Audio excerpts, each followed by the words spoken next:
Good Friday morning. I'm Joe Fryer. And I'm Vicki Wynn in for Savannah Sellers. Right now on Morning News Now, stall tactics, high drama on the House floor. Democrats forced to postpone a vote on President Biden's Build Back Better bill after a record-breaking 8 hours long speech through the night by GOP leader Kevin McCarthy. This is the single most reckless and irresponsible spending bill in our nation's history. This morning, Democrats vowing to reconvene and finish the job. We'll bring you the latest from Capitol Hill.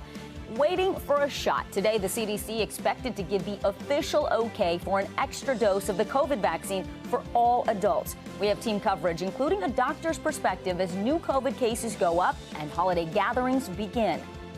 Tale of two trials. New developments in two high-profile cases. In Georgia, defendant Travis McMichael took to the witness stand again, cross-examined about the killing of Ahmaud Arbery as the defense rests its case.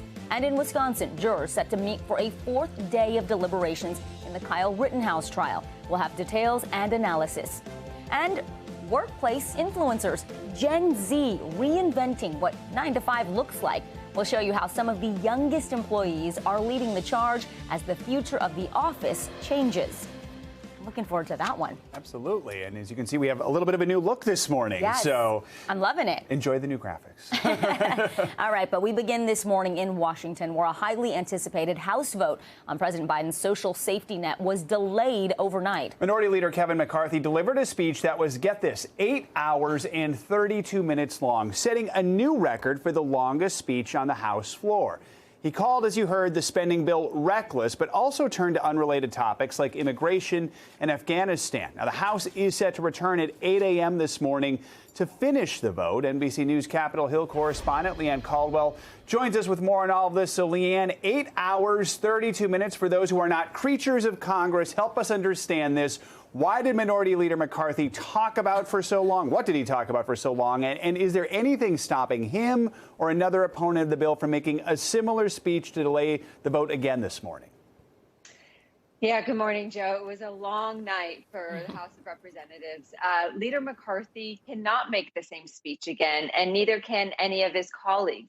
It's a weird technicality in the House of Representatives where most members have a very specific amount of time they're allowed to speak. They're given 1 minute, 2 minutes, maybe 5 minutes if they're lucky. But leadership is able to use as long as they want. And McCarthy took advantage of that last night, that loophole last night, allowing him to speak all night and delay Democrats' passage of their $1.75 trillion plan. Now, McCarthy was not only speaking just about this bill in opposition. His effort was to delay and stall, and he went off on many, many, many tangents. Here's just a small sampling. I want to go back to when we were respected around the world. I want to go back to when we didn't have North Korea testing nuclear weapons. I want to go back to when China wasn't flying over Taiwan every day. In my district, there's 2 families that grow 50% of all the carrots in the country. You ever eaten one of these baby carrots? I'll lead you in a little secret. There's no such thing. They're just big carrots. They chop them, they charge you more, and you buy them. So that was a small sampling of the more than 8 hours. But as you can see, he was trying to appeal to the former president, Donald Trump, something McCarthy has done repeatedly throughout his tenure. He's also trying to become speaker should the Republicans take back the majority next year. He's hoping this is a show of strength for Republicans, Joe. I suppose if you need to talk for 8.5 hours, you can hit all kinds of topics in that period. Now let's look at the actual reason this is happening. Briefly remind us what specifically is in this Build Back Better package and why it's been so difficult to get it through Congress. I mean, even if the House does pass it today, it still has to get through the Senate. Yeah, it's been a long, difficult journey for this piece of legislation, $1.75 trillion. And it is a massive bill filled with Democratic priorities, including subsidized child care, an extension of the child tax credit, home-based care for the elderly. There's paid family leave, 4 weeks in there. There's some immigration legalization components. There is more than $500 million, just on climate change provisions alone. Now, there's a very slim margin of error among Democrats. They can only lose 3 Democrats in order for this to pass the House of Representatives. And that is why it's so difficult. You have to have a united party, and members have been negotiating and working for months to try to get the support of its entire caucus. But despite the delay from McCarthy last night, Joe, it is expected to pass today. So, Leanne, where does the bill go from here? And have we heard anything from President Biden following the delay last night? Yeah, so the bill will go to the Senate, where it will be amended and challenged and changed again. The President Biden has been wanting this bill to pass. He has been saying that this is something that is critical to his agenda. But once it gets to the Senate, it's complicated. There's a lot of steps that still have to take place. They have to, because they're passing it through these very strict rules in the Senate, so that it only needs a simple majority to pass, not the 60-vote threshold, so it can pass with just Democrats. It has to go through these rules for the parliamentarian, the Senate secretary, to make sure that it complies with everything. And then eventually they will pass it. Their goal is to do it before Christmas. But even that, Joe, is a very tall order. All right, Leanne, thank you so much. The FDA is expected to make a big decision today in the battle against the COVID pandemic, potentially authorizing both Pfizer and Moderna's COVID booster shots. If approved, states would get some much-needed reinforcements in the coronavirus battle. That's because cases and hospitalizations are once again rising across the country ahead of the holidays. NBC News correspondent Cal Perry is live in Bloomington, Minnesota, with the surge in hospitalizations there. And Dr. Uche Blackstock will join us to break down the impact these booster shots will have. We're going to start with Cal, who joins us now from the Mall of America in Bloomington, Minnesota. Cal, good morning. The situation there is bad and it's getting worse. Give us a sense of what it's like and what are health officials now trying to do to keep that situation under control. Look, good morning. I think the big concern amongst health officials is what's going on inside the hospitals. You have ICUs filling up, around 55 to 60 ICU beds left available across the state of Minnesota. We're seeing this trend across the northern states, though Minnesota does seem to be trending worse than others, one of the worst 7-day trends of any state in the nation. And there is a growing concern that the vaccine immunity that people have had, and we should say Minnesota did a great job of vaccinating folks early. They have a high percentage of folks vaccinated, but there's a concern that that immunity is starting to wane, which is why officials are pushing folks to get that booster vaccine. I had a chance, Vicki, to talk to the state's health commissioner yesterday. Here's what she had to say. There's just a bunch of factors kind of all interrelated here. The Delta wave hit us a little later. It's hitting us, at a time when a large part of our population may be seeing some waning immunity and really urging boosters. We've got a lot of virus in the state at the very time we're coming indoors and beginning to do more interacting with each other. So it's sort of kind of the perfect storm in a bad way. It's a combination of factors all hitting at the same time. That perfect storm really, again, hitting the healthcare workers hard inside the hospitals here. It's why the governor has been talking to the Department of Defense. It's why the Department of Defense is going to send 2 medical teams of 22 personnel each to the state of Minnesota to try to ease some of the pressure that we're seeing, especially in those intensive care units. And Cal, quickly, doctors say the data shows boosters reduce the risk of hospitalization. Also, they help slow transmission. Now it looks like Minnesota Governor Tim Walz is joining 15 other states bypassing the FDA to authorize booster shots for all adults. What's he saying about this decision? I think there's a hope, certainly amongst health officials, that the federal government will do so before the states need to do so. But certainly that's what we're hearing. Here in the state of Minnesota, it's possible today they'll open up boosters widely to everybody. And again, as you visit these vaccination sites, you're hearing more and more from people who are saying, look, you have a 10 times less likely chance of ending up in the hospital if you get this booster, which is why so many people are urging people across the state, and in particular in these northern states, to get that booster as we get closer to Thanksgiving. Cal Perry, thank you.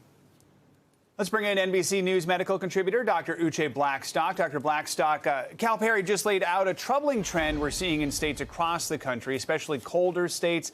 This isn't the direction we want to be going in. So how concerned are you, especially about these breakthrough cases there and the rising hospitalizations?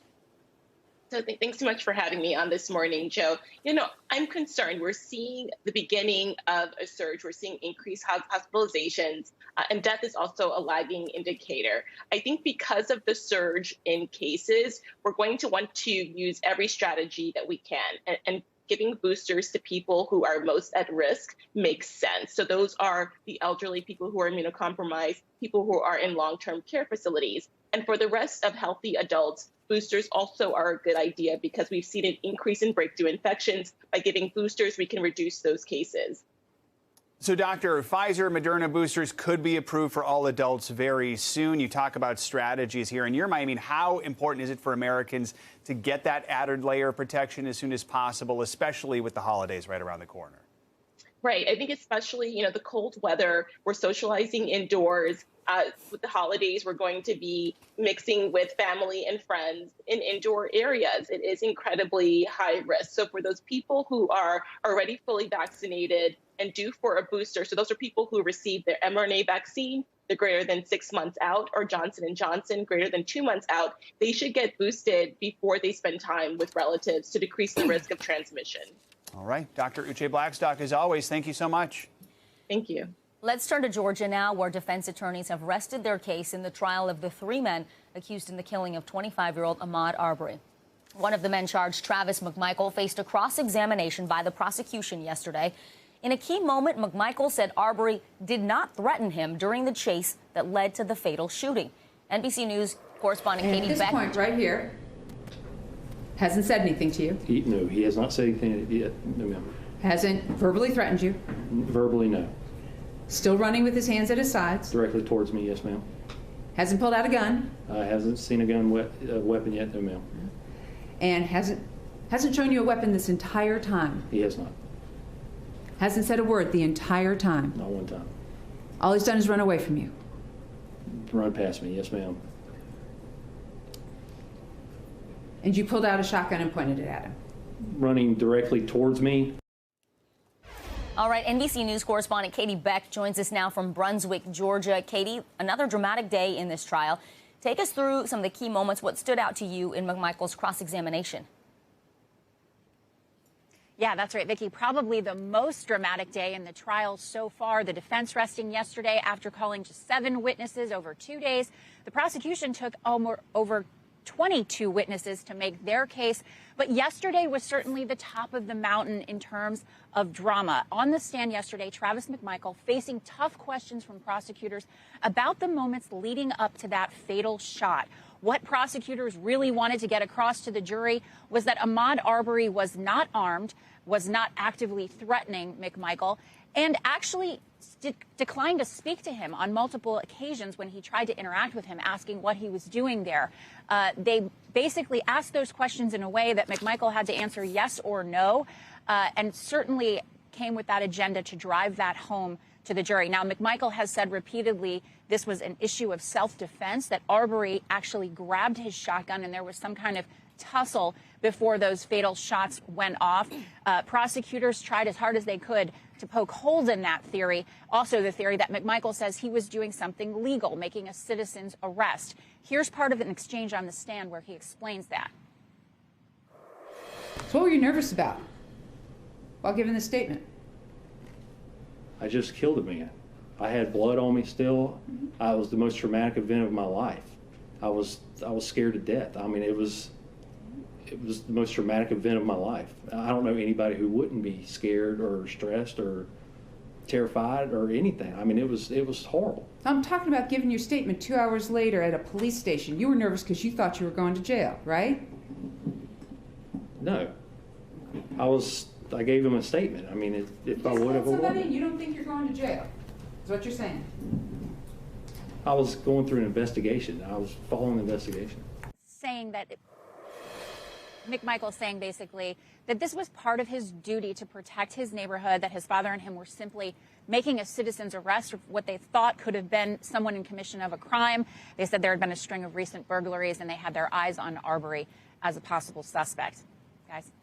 Katie, we also saw a large crowd of black pastors and clergy gathering outside the courthouse in support of the Arbery family. Just this morning, Rev Al Sharpton talked about how when he was excluded from the courtroom, he came back with 300 black pastors.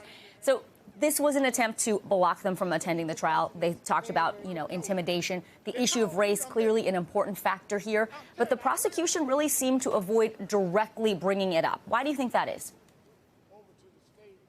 Well, I think several times defense attorney for Roddy Bryant brought that up. Why is there all of these sort of high-profile black pastors in the courtroom? Should they be in the gallery? Could they be influencing the jury? He brought it up again yesterday afternoon, pointing out Jesse Jackson, pointing out Al Sharpton. And the judge declined the motion on every time he mentioned it. I think the response yesterday, which we saw was hundreds of black pastors and clergy members, was symbolic. It was to say, if you're going to try and prevent us from seeing court proceedings as they are open and free in this country, we're going to show you what our power is. And that is very vocal. And there were tons of advocates here yesterday for Arbery marching and demonstrating outside the courthouse. So this was really a message from them from the inside, and certainly reached the defense counsel as late as yesterday afternoon. They were still asking the judge to sort of block this from happening. And Katie, quick final question. What can we expect from next week's closing statements? Well, I think the closing statements will resemble a lot of what we've heard the two narratives in this case say. The Arbery side of the case, the prosecution is going to say that this was unlawful and that Arbery was running and was, that at any point the McMichaels had a chance to turn away. I think, as the defense is going to say, this was a citizen's arrest. They were just trying to protect their community. I think we'll hear those two narratives come out strong, likely on Monday. Katie Beck, good to see you. Thank you. Another trial, this one in Wisconsin, also getting a lot of attention. This morning, the jury will convene for a fourth day of deliberations in the Kyle Rittenhouse double homicide trial. It comes as officials in Kenosha prepare to keep the peace once a verdict arrives, whatever that decision may be. NBC News correspondent Ellison Barber has the latest from Kenosha. So, Ellison, we've had 3 full days of jury deliberations. Is there any sign a verdict is near, or do we just not have a clue at this point? No clue. I mean, nothing but speculation based on hope at this point. I think you'd be hard-pressed to find anyone from the media to the attorneys on either side to the protesters we've seen gathering outside of the courthouse the last 3 days that does not want to hear something from this jury soon. But we have no indication, no word, no guess really on timing right now. The lead defense attorney, Mark Richards, was at the courthouse yesterday afternoon, and when he stopped and talked to reporters, he said that he hadn't been summoned. He said he was just stressed and bored, so he came over. He was there for about 5 minutes. They said, "Do you have any insight into jury deliberations?" And he said, "I know nothing." Everyone is waiting right now, seeing what this jury will come back, if they will come back anytime soon. They've been deliberating for about 23 hours so far. Yesterday, there was only one question that we're aware of that was asked by the jury of the judge, and it was one juror asking the judge on their way home if she could take a copy of the jury instructions with her to look at them at home. The judge said yes. Joe? So, Ellison, you've been on the scene there all week. What is it like outside the courthouse as Kenosha prepares for this verdict? By and large, it is calm. When we speak to people who live in this community, they will say that they are worried about what the reaction may be to a verdict, regardless of what the verdict is, whether it's guilty, not guilty, or some sort of mistrial. They're nervous that there could be a violence or some sort of angry reaction after, and they could see a repeat of what happened here in August of 2020. But everyone we've also spoken to, when they say that, they all say that they hope that does not happen. The sheriff here is in that same group. He says he is preparing for the possibility of anything. We know that the National Guard was put on standby by the governor. We know police say they have some contingency plans in place and are monitoring intelligence they have here. But in terms of an immediate concern, there hasn't been anything so far. The sheriff spoke to Tom Yamas on Top Story last night. Listen to what he said. We may be close to a verdict. Are you worried about what's going to happen to your city when the verdict comes down? I'm always worried. I've been worried about my city for 40 years, as long as I've been in the department. Do I think anything major is going to happen? I don't believe anything's going to happen at all. The intelligence that I've been receiving is this is about the extent of what we're going to see. And I believe that's true. The people that have been here we've been handing out cookies and coffee to people, and everybody's really been okay. Joe. And Allison, I do quickly have to ask, our sister network MSNBC, which we of course report for, has been banned from the courtroom for the remainder of the trial. What happened there?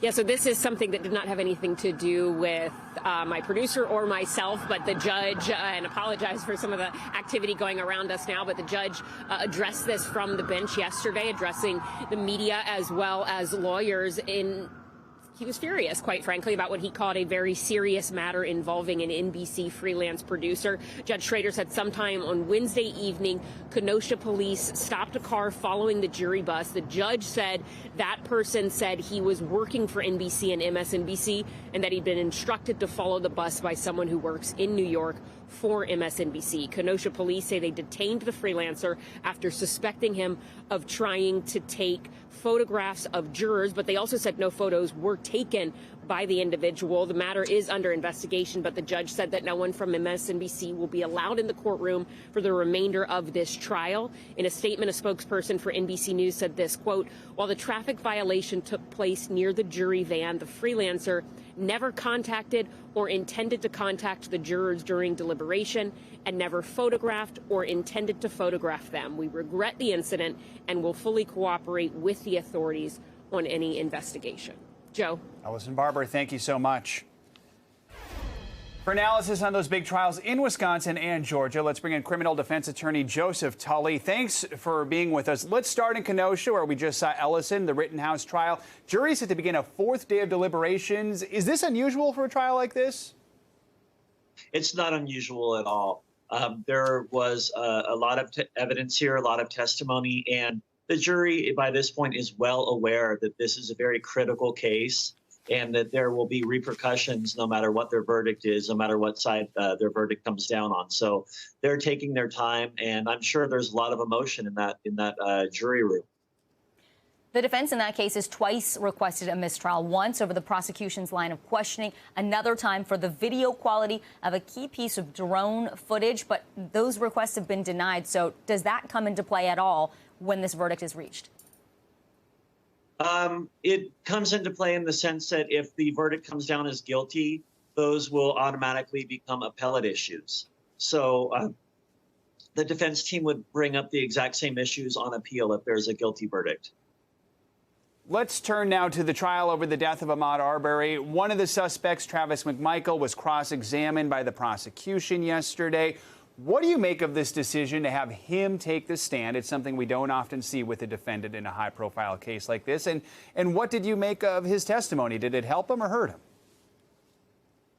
Well, I believe that it hurt them. I don't see a defense in this case. I've been studying the law on that, and a private person can make a citizen's arrest if the offense is committed in their presence or immediate knowledge. And he testified that neither of that happened. So therefore, he's saying, I didn't have the right to perform a citizen's arrest. And if he didn't have a right to make a citizen's arrest, then that gives Mr. Arbery the right to actually use self-defense. So when Mr. Arbery ran up to him to punch him or grab the gun, he was justified in doing so and shouldn't have been shot for doing so. Okay, well, we have closing arguments set to begin next week, as we talked about with Katie. What are you going to be looking for? What do you think the strongest points are that the defense can make and that the prosecution can make? Because basically they're pitching to the jury and sort of instructing them on how to fill out the ballot box here. Of course, yes. Well, I think the defense is going to do one of two things. They're either going to kind of show their cards finally that, ladies and gentlemen, we know they're guilty, but they're not guilty of first-degree murder. They thought they had a justified case of self-defense. As it turns out, they legally didn't. But so you shouldn't convict on first-degree murder. Or they're going to stick with justified self-defense, which legally I don't think is a winner for them.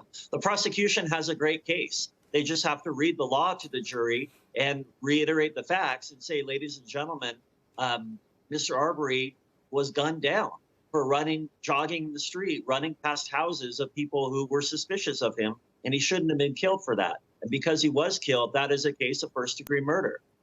All right, we'll see what happens. Joseph Tully, thanks for your analysis this morning. We appreciate it. Yeah, thank you for having me. Time for your morning news now. Weather in Miami-Dade County in Florida saw serious flash flooding from heavy downpours. That created dangerous conditions for drivers. NBC meteorologist Bill Cairns joins us now with that. Hey, good morning, Bill. Yeah, good morning, guys. The storm system is exiting the East Coast now, but yesterday it left its mark, especially, as you mentioned, in South Florida. These thunderstorms stalled out, and they just produced there goes the ducks crossing the street. Insert a joke there. A lot of cars got water in them, as you can see there, and it was one of the heaviest rain events we've had in downtown Miami in a while. So let's get to the story now, because this storm system has cleared the coast. And now the cooler air is rushing in all the way from the northeast down through the southeast. There's even some good snow squalls making their way off the lakes, as you would expect. It'll be a little windy this afternoon, but nothing too bad. I think minor airport delays from the winds. That's it. With only gusts in the 20 range, they should be just fine for taking off and landings. So for today's forecast, if you have travel plans today, it is ideal. The southern half of the country looks great. A little bit of rain again in Miami. Not too bad, not like yesterday. And a little bit of rain in the northwest also. And then your weekend forecast is just shaping up to be, perfect for travel. I don't think we're going to get travel delays really at any of the airports. Saturday looks great. Temperatures are seasonable. On Sunday, a little bit of snow breaks out in Minnesota, Wisconsin, some light rain in the Ohio Valley. That's the storm that we will track next week heading towards Thanksgiving, guys. But as far as airports go, things are looking really nice. And things that looked nice last night. Did you guys check out the eclipse? The time-lapse videos are pretty amazing. I went out at the peak of it myself. It looked pretty cool, but you really had to see the whole thing in its totality. So thank you for NASA and all our scientists that gave us those cool shots. Yeah. Much Amazing better with those super-duper cameras. Thanks for the heads up on the timing on that. Very cool to see in person. Thanks, Bill. Coming up, in the hands of a jury, deliberation set to begin in the trial of 24 white nationalists 4 years after the deadly rally in Charlottesville. After the break, here on Morning News Now, we'll take you to Virginia for the very latest from the court.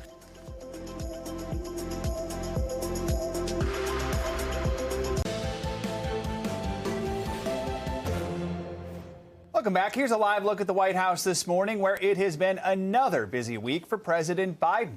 As we mentioned, the House is preparing to vote on his major Build Back Better social spending plan. Meanwhile, Biden is scheduled to get his first physical as president today, just one day before he turns 79. NBCNews.com senior White House reporter Shannon Pettypiece joins us now with the latest. And Shannon, we got to start with that House vote on Build Back Better. It was delayed overnight after that 8.5-hour speech. The president has said he is confident this will get passed. How is he and are the Democrats regrouping? Well, the White House was certainly hoping to have gotten this vote last night, at one point keeping reporters here late into the night in anticipation the president might make some remarks. But now it does look like that vote is on track to happen this morning. There is certainly an expectation the White House that it will pass the House. But of course, now the real work begins, because now this bill goes to the Senate, where there is certainly at least one very vocal critic of it on the Democratic side, Senator Joe Manchin. The White House is going to continue having to address a lot of the concerns that he has raised and potentially other members may raise. Is certainly a one step in a process that is going to be going on for some time to come here in Washington. Shannon, the president has his physical this morning. As we mentioned, this happens just a day before he turns 79 tomorrow. Talk about how these presidential physicals typically go, and what do we know at this point about his health? Well, it's been 2 years since we got a last update on the president's health. And of course, he is the oldest sitting president. At that time, that 2019 physical, the then candidate's doctor said he was in good health. He exercises 5 days a week. He doesn't drink. He doesn't smoke. He has a healthy weight. At that time, they did say he has a heart arrhythmia that was mostly benign, and he was taking medications for cholesterol, allergies, and indigestion. So some pretty standard stuff. Now, as far as what we're going to hear out of today's physical, that's really going to be determined by the president himself. The presidents have a lot of liberty over what they disclose about their own health to the public, and we've seen varying levels of disclosure from different presidents. So certainly the White House will probably give some update, but unclear how much we'll actually get a window into how the president's health is going. All right, Shannon, lightening it up here. We are less than a week away from Thanksgiving. The president will take part in another tradition today, the turkey pardon. Fill us in on that. Yes, so the lucky two birds this year are Peanut Butter and Jelly, who you can see there. The White House released video of them getting comfortable in a luxury hotel room in Washington last night. The president will pardon them today. And as you mentioned, this is a tradition that goes back to 1947, when then President Harry Truman was the first to pardon turkeys. And presidents have kept it going on. There's even an actual office in the White House that oversees turkey pardoning. So a tradition, an official event, and two very lucky birds here at the White House today. Two good-looking birds, too. All right, Shannon, thanks so much. The jury is expected to begin deliberations today in a civil case brought against white nationalists who planned the Unite the Right rally in Charlottesville back in 2017. The ensuing violence led to one death and dozens of injuries. Both sides delivered closing statements in court yesterday. NBC News national security correspondent Ken Dilanian joins us now with more on this. So, Ken, first of all, just walk us through the nuts and bolts of this civil lawsuit. How did it come about and who's involved? Yeah, good morning, Joe. We all remember the horrific violence over those 2 days in 2017, culminating in James Field driving a car into a crowd of protesters, killing one woman, Heather Heyer, injuring dozens of others, and President Trump saying there were very fine people on both sides. Fields is serving multiple life sentences, and he's actually defended in this case, but this is a civil lawsuit brought against multiple defendants who were the organizers of this rally. And the allegation is that they conspired to commit racially motivated violence and that they are liable for the injuries that some of these plaintiffs suffered. And there are 9 plaintiffs. They testified over the course of the trial about the suffering that they endured as a result of that night. And the question hinges around whether, in fact, there was a conspiracy. Most of the defendants admitted to being racist, but what they argue is that they did not intend for violence to happen. There's a lot of evidence to the contrary that was introduced into this trial, Joe. Ken, we heard closing arguments yesterday. What were the key points that were made? Well, the plaintiffs went over the litany of text messages and emails and other evidence from these very defendants, including Richard Spencer, who's one of the more famous leaders of the alt-right, where they talked about intending to bring violence to the streets that night. And while they tried during the trial, Spencer was defending himself, by the way, to distance themselves from those comments, the plaintiffs made the case that there was, in fact, a conspiracy. And actually, the judge ruled in a motion by Spencer and some of the other defendants when they tried to dismiss the case before it went to the jury. The judge ruled there was evidence of a conspiracy. So kind of an indication of where this trial is going. And Ken, if we've learned anything this week, it's that we don't know how long jury deliberations could last, but do we have an idea how long they might last in this case? And what are some of the outcomes the plaintiffs are hoping for? Yeah, I will say in civil cases, jury deliberations tend to last a while because there's a lot of questions they have to answer, including the question of to what number they will award in, assuming they find the defense liable, compensatory damages, compensation for the pain and suffering, and also punitive damages. And so one of the lawyers for the plaintiffs is asking for up to $10 million per plaintiff for compensatory damage. They didn't put a number on the punitive damages, but we know that that can be in the tens of millions if a jury decides to award that. Whether any of these defendants have the funds to actually pay a verdict like that is another question. But the point of this lawsuit was to bankrupt some of these white supremacist organizations, and in some sense, it's already succeeded, Joe. We know you'll keep an eye on it. Ken Dilanian, thank you so much. All right, let's take a look at what's making news around the world this morning. NBC's Claudio Lavanga joins us from Rome. Claudio, good morning. Good morning, guys. Well, Austria has announced that the population will go back into a full lockdown starting from Monday. Now, until recently, only the unvaccinated were forbidden from leaving home for non-essential reasons. But today, the Chancellor of Austria said that the measure will be extended to the whole of the population in order to slow down the fourth wave of coronavirus, perhaps even more significantly. Today, the Chancellor said that in Austria, starting from next February, vaccination will become mandatory, the first European country to do so. And Serena Williams has become the latest tennis player to express her concern over the whereabouts of Peng Shuai, the Chinese tennis player who has disappeared from the public eye since she accused the former vice premier of China of sexually assaulting her. Williams said that an investigation should be opened on the case and people should not remain silent on the issue. And last but not least, here is a peek at my favorite photography competition, the Comedy Wildlife Awards. Let's take a look at what the entries. A pigeon with a leaf on its face, a raccoon trying to break into a house in France, pretty angry looking chameleon in India, but the winner has got to be the monkey who is sitting on a wire, looking pretty uncomfortably, even in pain. That really looks like it hurts. Ouch, ouch, ouch. Yeah, there it is right there. There it is. Yeah, Oh, golly. yeah, that one definitely wins something. I don't know what they win, but they win something. It is a winner. All right, Those Claudio. are some moments. Claudio, thank you. Well, coming up, underpaid and overworked, more home caregivers leaving the profession, making things even tougher for those who need help. After the break, another look at the cost of care and what can be done to try and fix it. You're watching Morning News Now.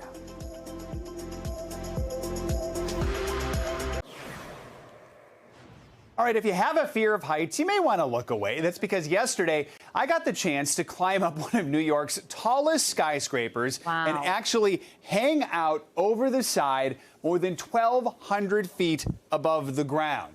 Don't worry, I was in a harness, as you can see, tethered to the building. They call this the lean, literally. That's everything down below.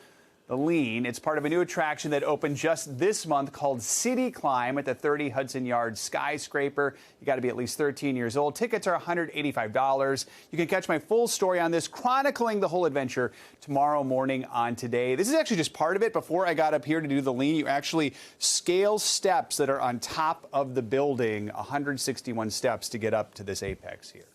Vicky, Joe, are you game? You want to do fearless. You're well, you did it, so I think we're covered at this point, right? You're a guy, yeah. The Lean, oh my God, I'd be more like the Cling and just like holding on to that harness. You look so brave up there. Was it fun? How was the super view? Fun. It was exhilarating, and it was a beautiful view. Absolutely gorgeous. Can't wait to see the story. All right, Joe, thank you. Yep.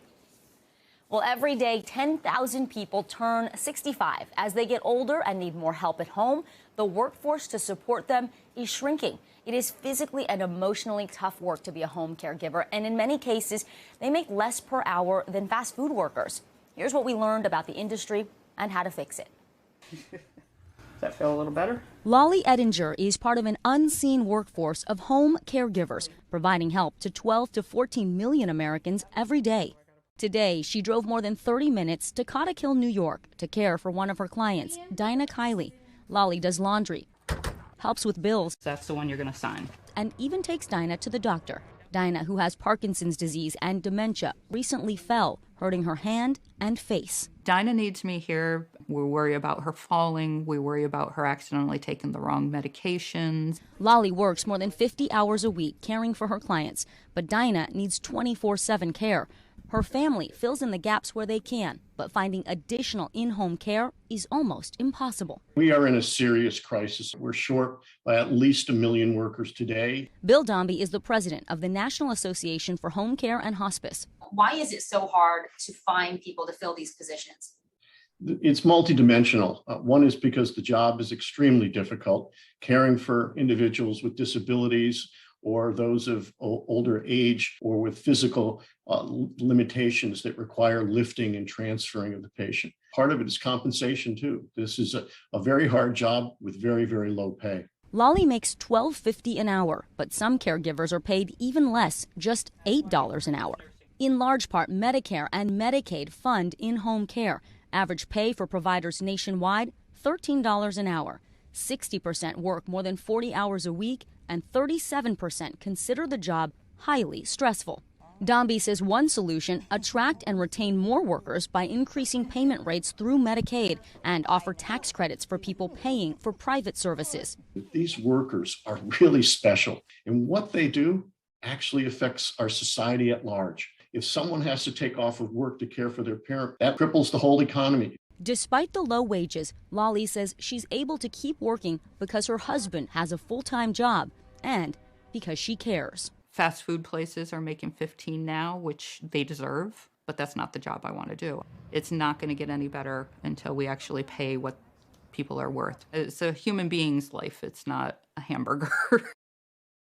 She puts the care in the word caregiving. And by the way, according to the Paraprofessional Healthcare Institute, that's a nonprofit that works to improve job quality in the field, 86% of in-home care workers are women, and 65% of those workers are people of color. So what can you do if you're having trouble finding help? Contact your lawmakers on Capitol Hill. Tell them about your situation. Now is as good a time as ever, because recently Senator Bob Casey and Congresswoman Debbie Dingell introduced Better Care, Better Jobs as part of the Biden administration's Build Back Better plan. The legislation would earmark $150 billion for home and community-based services. And if passed, it would help fund state Medicaid programs that pay for in-home care and rehab. So important, Joe, and such a ripple effect, because if you can't find someone to care for your loved one, then you stay home and you're out of the workforce. So it just really affects all of us. Important story. Glad you were able to cover it. All right. Coming up, the future of the workplace in the hands of some of our youngest co-workers. Up next, we'll explain the influence of Gen Z on how companies are conducting business. This is Morning News Now.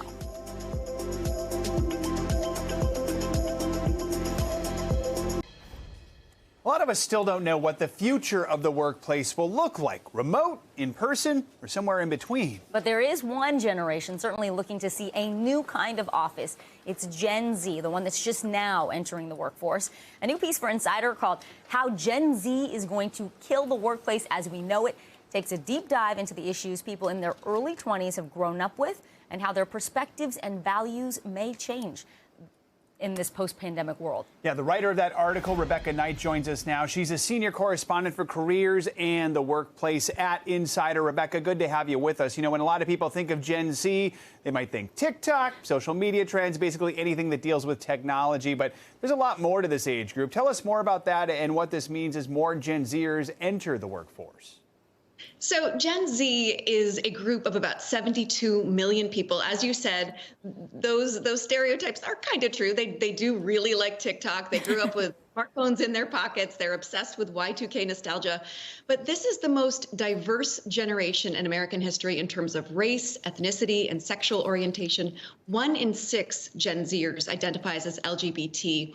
And as you said, what's so interesting about them is that they are coming of age in this very unusual time. There's a global pandemic that's still upending people's lives for 20 months and counting. It's a post-Me Too era, a post-George Floyd era. So their sensibilities have really been shaped by the current events of their time. It's fascinating, this whole discussion. I'm excited about it. But every generation has had its traumas. For Gen Z, as you mentioned, global pandemic, on top of also the social justice movement, and they're witnessing major events in real time thanks to all this technology. How are Gen Zers responding to these issues? And then how does that potentially impact their careers, their job choices, and what they're going to do to the workforce? So I talked to a lot of Gen Zers for my article, and 3 things really became clear in terms of what they're looking for. The first one is flexibility. They are starting their careers amidst this global pandemic where people aren't necessarily having to go to a physical place to do their work. And this is Gen Z. They have enormous facility with technology anyway. They say, hey, I can do my job from here or there. Why do I need to go someplace to do my job? So they want to be able to have the flexibility. They don't see work as a religion in the same way that so many Americans do.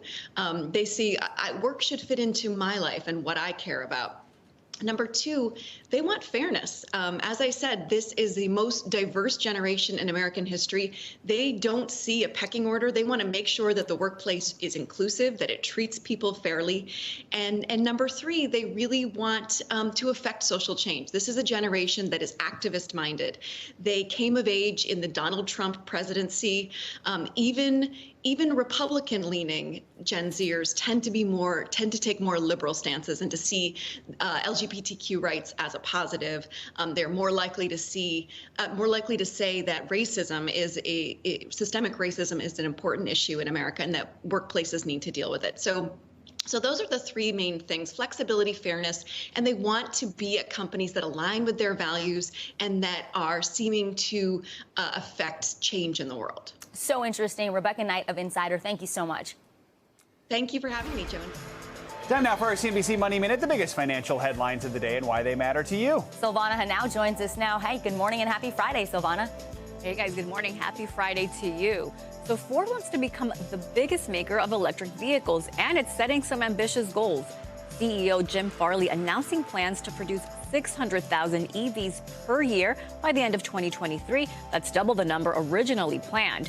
Reports say production will be spread across the Mustang Mach-E, F-150 Lightning pickup, and E-Transit van. Farley says Ford's current electric vehicle lineup has proven to be wildly popular among car buyers. And you'll be able to keep watching your favorite Premier League teams on NBC. NBC Universal renewing its deal with the English Football League to continue airing games in the U.S. through 2028. Sources say NBC paid between $2.5 and $2.7 billion to hold on to those rights and faced bidders such as ESPN and Amazon. NBC has been airing Premier League matches on its broadcast and cable networks since 2013 and recently started showing them on Peacock. TikTok usage among teens and younger users is spiking, and this at the expense of Instagram. According to a new survey by Forrester, this year, more than 60% of kids between the ages of 12 and 17 use TikTok on a weekly basis versus 57% for Instagram. Last year, though, Instagram was leading that age group with 61% versus 50% for TikTok. TikTok, however, is not the top social media app among Gen Z. That title belongs to YouTube, which is used by 72% of teens weekly. Guys, back to you. Because that's what they watch. They don't know what a television is. So, all right. Yeah, exactly. Savannah, thank you so much. You got it. Coming up, the People's Princess taking center stage on Broadway. Up next here in Morning News Now, I'm going to pull back the curtain on Diana the musical. Years of royals, so standoffish. Who'd have thought something? Here's the story will trip off my tongue. I was. High school athletes in New York State are getting the chance to do something that until now was only an option at a college or professional level. They can now sign deals and profit off their name, their image, and their likeness. NBC News Now anchor Allison Morris met one of the athletes who's already getting paid.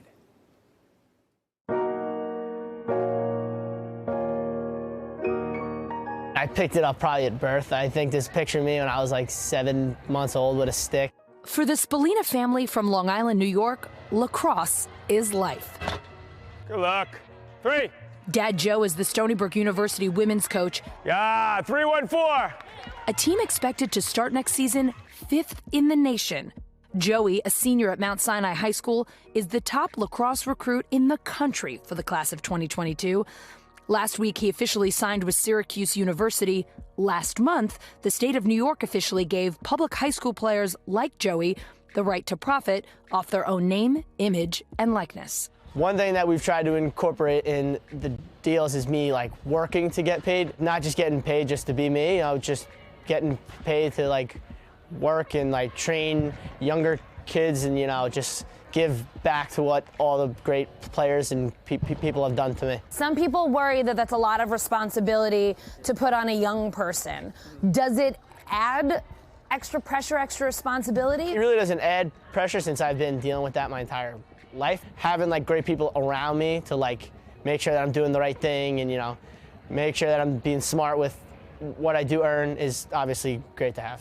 For Dad, it's an opportunity to make smart business decisions together. You want to prepare your kid for life. And if it's never too soon, to help them make good decisions and learn to manage their money and understand what their worth is and build their brand so that when they get to that certain point, that they're able to manage all expectations, but also manage their own lives and what, their monetary situation. Before New York changed its rules, Joey worked at a local marina scraping barnacles off boats for cash. Now he has a sponsorship deal and is working on his second. My first deal was with two Wolves Lacrosse. It's with Coach Jack. Being able to work with him and give back to all the younger kids is obviously something that is great. For an Instagram post and some coaching sessions, Joey can make $1,000 a month. Not bad for a high schooler. His dream, though, to have his own shoe line. Me and my dad are pretty big, like shoe guys, and always gotta make sure that we're looking good. While New York's new name, image, and likeness rules for high schoolers mean the Spallinas can negotiate deals off the field, Joey is truly all business on the field.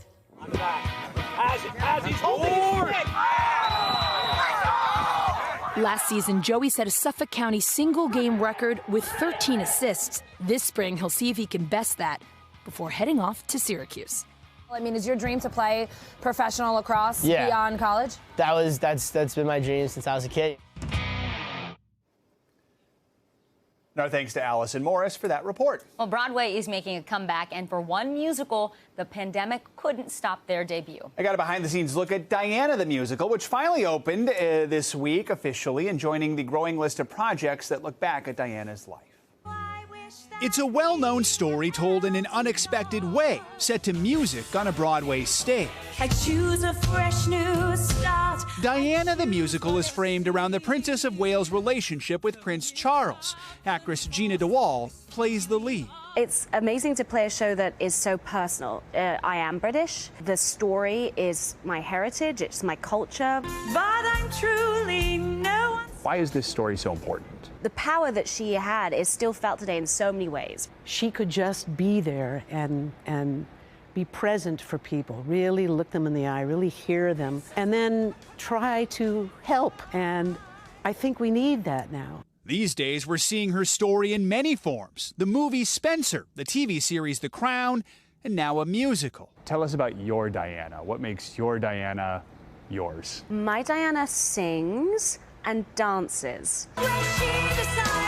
Which has sparked questions about whether a musical is a wise way to even tell her story. I do think it's a story about someone finding their voice. So what better way to tell that than a musical? They were just days away from opening last year when Broadway's voice was silenced by the pandemic. In their downtime, the cast recorded the show inside an empty theater, streaming it on Netflix. But nothing beats a live audience as Diana the Musical finally takes the stage.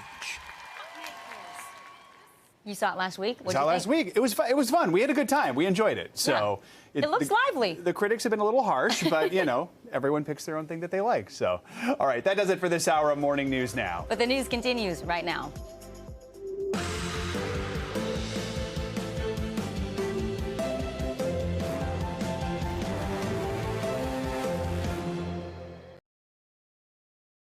Thanks for watching our YouTube channel. Follow today's top stories and breaking news by downloading the NBC News app.